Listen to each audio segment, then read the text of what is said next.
È il portiere Maurizio Floris, 27 anni, originario di Arbus, un passato nella Villa Cidrese in Serie D, nella Massese in C, nel Calangianus e nel progetto Sant'Elia, il primo acquisto della Nuorese nella stagione che vedrà i verdi-azzurri ritornare nel massimo campionato regionale di calcio.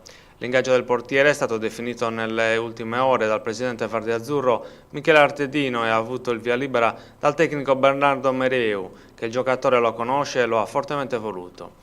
Il portiere ha vinto il ballottaggio con altri 3 suoi colleghi di grande spessore, Davide Cappello, Marco Manis e Simone Deliperi. Alla fine la società ha optato per Floris, che dovrà raccogliere l'eredità di Daniele Corsi.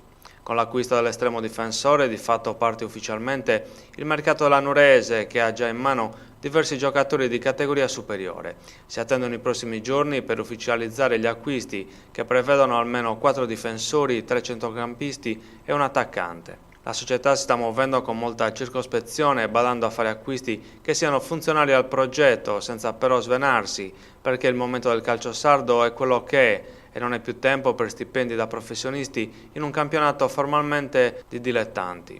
Nei giorni scorsi la Federcalcio tra l'altro ha fissato anche i parametri sui fuoriquota, che saranno 4, un 93, 2,94 e un 95. La FIGC ha anche deciso di anticipare l'inizio del campionato di eccellenza, che prenderà il via l'8 settembre.